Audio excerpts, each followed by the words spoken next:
खुलुमबाय स्टुडियोआव आं उदांस्रि मोसाहारि। बाथौ गौथुमनि खुंगा 32थि बोसोरारि जथुम्माया दिनैनिफ्राय जागायबाय। चिरां जिल्ला दुलाराय बाथौ गौथुमनि खुंगा 32थि बोसोरारि जथुम्माया दिनैनिफ्राय जागायबाय।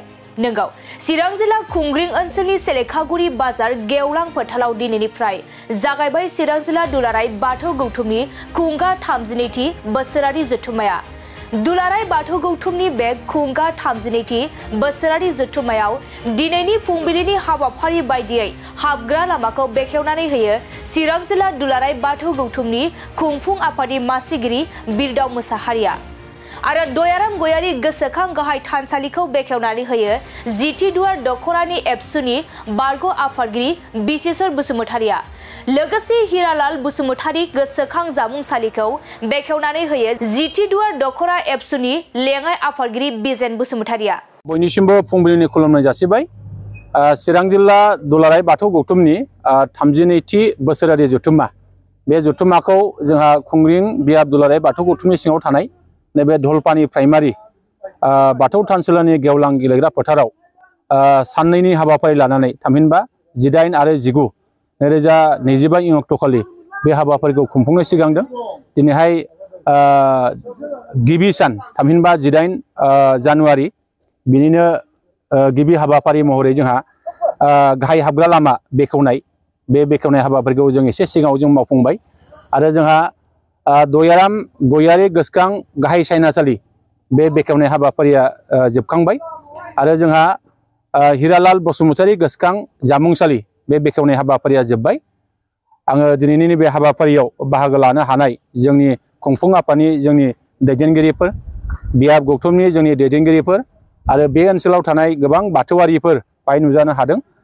बिथांमोनखौ आंनि गोसो गोरबोनिफ्राय आङो बरायनाय जासिबाय। आङो दिनैहाय बेखौनो बुंनो सिगांगोन जे चिरां जिल्ला दुलाराय बाथौ गौथुमनि बे 32थि बोसोरारि जथुम्माया बे साननैनि हाबाफारि लानानै जोङो खुंफुंनो सिगांदों। आरो बे खुंफुंनो लानाय जे हाबाफारि, बे हाबाफारि बायदियै जोंहा दिनैहाय सेथि हाबाफारि बायदियै जे जोंहा एसे उनावहाय दा बावैनो जोङो थान्दै आजावनाय बे हाबाफारिया जालांगोन। आरो बिनि उनावहाय जोंहा खुंग्रिं बियाब दुलाराय बाथौ गौथुमनिफ्राय जे जोङो जोंनि लाइमोनफोरनि जथुम, बे आयदानि सायाव जोंहा मोनसे सावरायमा जथुम दङ, बेखौ जों दसे उनावहाय जोङो खालामनो सिगांदों। दा बिनि उनावहाय जोंहा दायै बेलासे 3 रिंगायाव जोंनि चिरां जिल्ला दुलाराय बाथौ गौथुमनि जोंहा थान्दै मेल जागोन। बे थान्दै मेलखौ बेखेवगिरि आलासि महरै दङ जोंहा चिरां जिल्ला एबसुनि जोंहा आफादगिरि मानव गेदेर जोंहा दिलीप कुमार बसुमतारि, बिथाङा बाहागो लागोन। आरो दिनैहाय बे हाबाफारिनि गेजेरजों जोङो दिनैनि सानसेनि हाबाफारिखौ जोङो फोजोबनो जों सिगांदों। गाबोन थामहिनबा 19 जानुवारि 2025 इं अक्ट'खालि जा फुंबिलि हाबाफारि बायदियै जोंहा फिरफिला उरायहोनाय बेखौ जोङो खालामगोन। बिनि उनावहाय जोङो गोथैसि बावनाय बेखिनिखौ जों खालामगोन। आरो बिनि उनावहाय गारजानि सायाव गेदेमाफोरजों सावरायनाय बे जथुम जोङो हाबाफारि लादों। आरो बेखौ जोंहा बेखेवगिरि आलासि महरै बाहागो लागोन जोंनि बिटिआरनि जा मावफुं सोद्रोमा मानव गेदेर उकिल मोसाहारि, बिथाङा बाहागो लानानै बे हाबाफारिखौ मावफुंगोन। आरो बिनि उनावहाय जोंहा 12 रिंगायाव जोङो गेवलां मेल बेखौ लानाय जादों। बे गेवलां मेलाव जोंहा बेखेवगिरि आलासि महरै जोंनि 31 नं सिल्ली एसटि बियाबनि जोंहा एमएलए मानव गेदेर निर्मल कुमार ब्रह्म, बिथाङा बेखेवनानै होफैगोन। आरो जोंहा बाहाय गाहाय आलासि महरै नुजाफैगोन दुलाराय बाथौ गौथुमनि जोंहा गाहाय नेहाथारि गणेश दैमारि, बिथाङा नुजाफैगोन। आरो जर'खा आलासि महरै बाहागो लाफैगोन जोंनि दुलाराय गुदि फोरोंगिरि आफाद आसाम, बिनिनो जोंहा गाहाय नेहाथारि तानेश्वर ब्रह्म दैमारि, बिथाङा बाहागो लागोन। आरो जोंहा बाहाय ओनसोलनि गोबां आफादफोर बाहागो लागोन, रायजो राजाफोर बाहागो लागोन। आरो बिनि गेजेरजों जोङो हाबाफारिखौ मैखोमै जाफुंसार खालामनो हागोन, आं बेखौ मिजिं खालामो।